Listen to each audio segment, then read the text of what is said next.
Now, we can tell you that this thing coming up is grizzly. It is. Also, this did actually cause me an ounce of a problem, because I was told a tale about something in Jarrow that's relatively unique, because it was the last case of this thing ever happening and ever legally being allowed to happen anywhere in Britain. And it happened right here in the north. So if you know Jarrow at all, if you know Harton, or maybe you might know Hebburn, there will be places here that you will recognise, because right now, after I give you your second clue that can win you the Motorola stuff, the box set for Hustle, and also the Overtones album. First clue, what you'd like to say to Katie Price or Simon Cowell or any of them, really. Second clue, Pinocchio was told by his dad not to do this or his nose would grow. 2 clues down, 2 more clues to come. We're looking for a musical star or a musical star group or band or similar. 2 clues down, 2 more clues to come. Brace yourself. Here is a footprint from the past.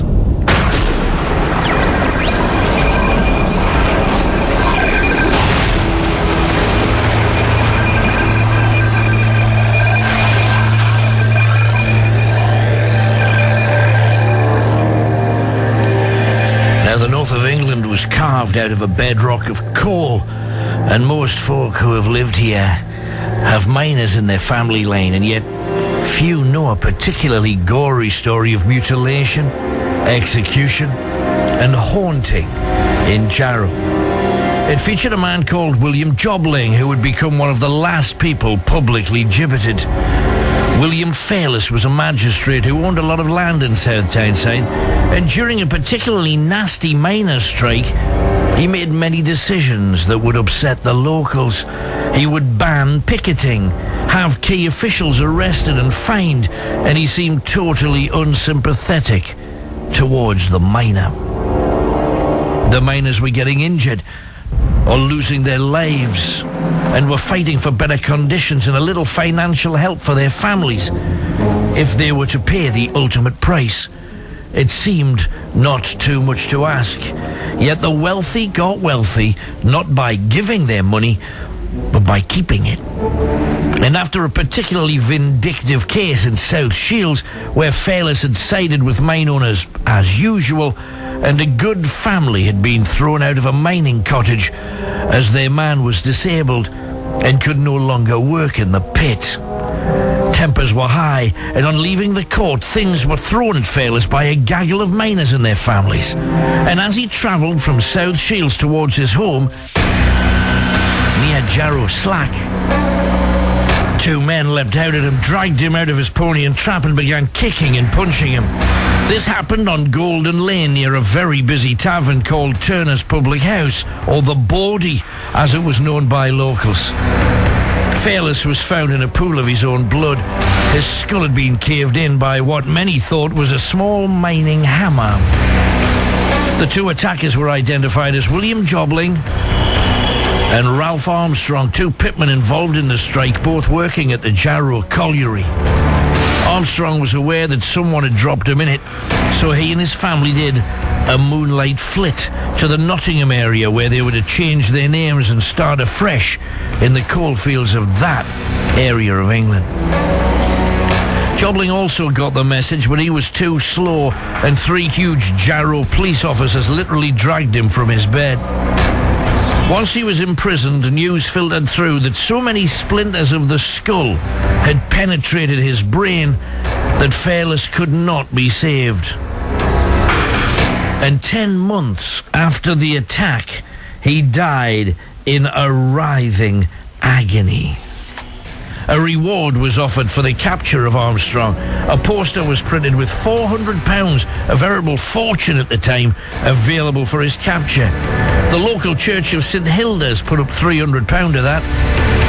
As the church at the time was in the pocket of the local landowners, they had no interest in the poor miners, who were so poor they couldn't fulfill their financial need. The church needed big bucks. This is just as well. as at a time of poverty that cash would certainly have tempted somebody to hand him in. Feelings were so bitter that soldiers and police walked the streets of Jarrow, enforcing a curfew, and on occasion giving the odd miner a seeing to.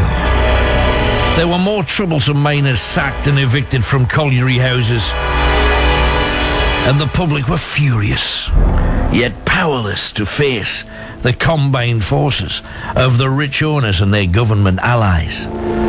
William Jobling eventually was marched to Durham Assizes in August 1832 to get what the pit owners claimed would be a fair hearing in court.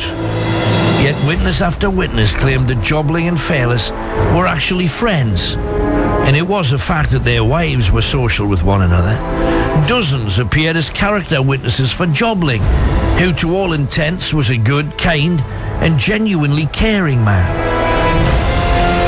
It seemed that the court was accepting that Jobling did not attack Fairless.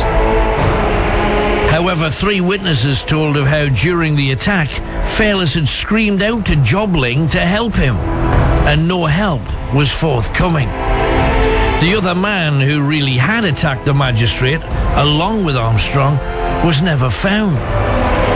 Although a police officer in the court hearing said a miner called Richard Davison disappeared around the same time, and perhaps this timing is beyond coincidence. The court was on the verge of total humiliation. Despite immense pressure from the public to set the obviously innocent Jobling free, their case was about to collapse. They couldn't see how they could turn the jury, but Jobling did nothing other than watch the assault. During the trial, a prison guard claimed that Jobling had said, "I saw the lads jump, on Fairless and give him a bloody good hiding. He deserved at least that after chucking decent people out of their houses." When this became generally known, the prosecution delivered a strong statement saying that just because he wasn't one of the main perpetrators, he was still with them. He knew who they were and he could identify them. Instead, he chose to be with them and in agreement with their actions. The judge instructed the jury to find him guilty despite them wanting to acquit. Despite huge protests, the word of the law, a word that is coincidentally almost always the word of the rich, condemned him to a horrible death. A scaffold was built outside the county courts in Durham, and crowds gathered to see the execution carried out. Jobling was paraded all the way through Durham. Miners cheered him, whilst others hurled fruit and vegetables. Near the market square, he was covered with shit and piss from the bucket of a cleaner working for a healthy pit owner. Yet even then, Jobling behaved calmly and showed great personal courage. It had been agreed that Jobling was to address the crowd as his final request, but on stepping onto the gallows, the sight of the noose turned him into a gibbering wreck. The beginning of his address was garbled, and he ended up just giving up on it. A few friends called out their love for him, shouting, "Bye, Billy!" Another cried out, "Farewell, Jobling!" Now, at the time, some people claimed that to be Armstrong, but he had long gone. The saddest cry was from Jobling's old mother, who broke down and fainted as the rope was placed over her son's neck. Her innocent son's neck. And at the moment that the trap door opened, the audience gasped to see that calm pitman had begun to fight, jiggling and wriggling and prolonging his death by almost 5 minutes. And as the body stilled and hung with only a twitch of the leg, the hangman slowly walked down from the gallows and leapt onto his legs, and the audience winced at the loud crack as his neck finally snapped. He was left hanging there for an hour as his bodily functions dripped from him. This was far from dignified, and finally he was cut down and taken to Durham prison. The body lay in a cold room until the stench became too great.